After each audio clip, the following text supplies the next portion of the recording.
Please like, subscribe and share করুন আপনাদের channel. যতক্ষণ না নির্যাতিতার তিলোত্তমার ন্যায্য বিচার হচ্ছে ততক্ষণ আলাদা কোনো অনুভূতির ব্যাপার নেই। এই লড়াই চলবে এবং তিলোত্তমার বিচার যতদিন সুষ্ঠু বিচার হলে তবে একটা অন্যরকম ভালো অনুভূতি হবে, তার আগে নয়। এই ঘটনায় প্রমাণ হয় যে ষড়যন্ত্র কখনো শেষ কথা বলবে না।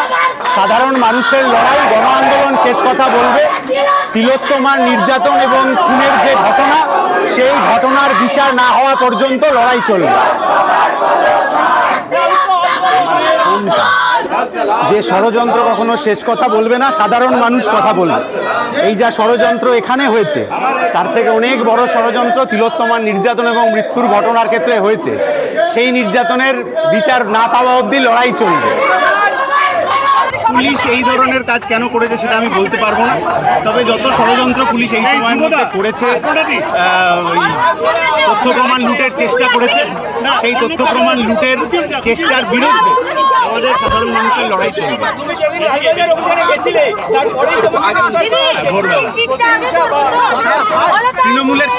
তৃণমূলের থেকে এর থেকে যতক্ষণ না নির্যাতিতার তিলোত্তমার ন্যায্য বিচার হচ্ছে ততক্ষণ আলাদা কোনো অনুভূতির ব্যাপার নেই। এই লড়াই চলবে এবং তিলোত্তমার বিচার যতদিন সুষ্ঠু বিচার হলে তবে একটা অন্যরকম ভালো অনুভূতি হবে, তার আগে নয়। এই ঘটনায় প্রমাণ হয় যে ষড়যন্ত্র কখনো শেষ কথা বলবে না। সাধারণ মানুষের লড়াই, গণ আন্দোলন শেষ কথা বলবে। তিলোত্তমার নির্যাতন এবং খুনের যে ঘটনা, সেই ঘটনার বিচার না হওয়া পর্যন্ত লড়াই চলবে।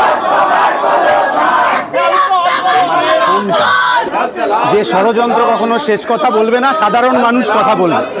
এই যা ষড়যন্ত্র এখানে হয়েছে, তার থেকে অনেক বড় ষড়যন্ত্র তিলোত্তমার নির্যাতন এবং মৃত্যুর ঘটনার ক্ষেত্রে হয়েছে।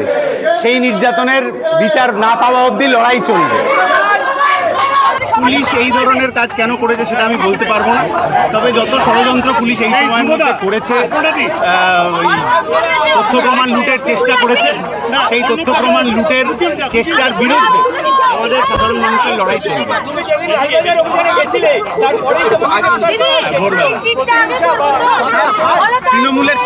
তৃণমূলের থেকে এর থেকে যতক্ষণ না নির্যাতিতার তিলোত্তমার ন্যায্য বিচার হচ্ছে ততক্ষণ আলাদা কোনো অনুভূতির ব্যাপার নেই।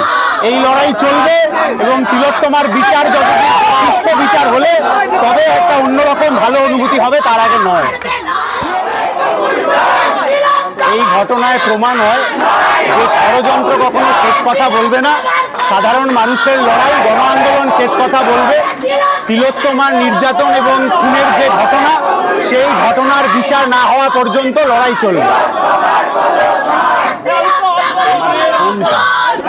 যে ষড়যন্ত্র কখনো শেষ কথা বলবে না, সাধারণ মানুষ কথা বলবে।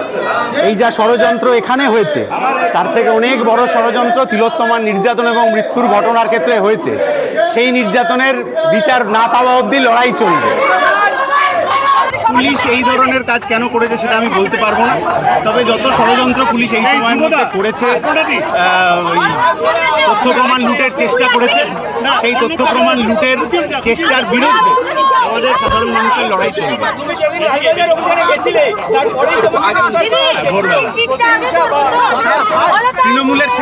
তৃণমূলের থেকে এর থেকে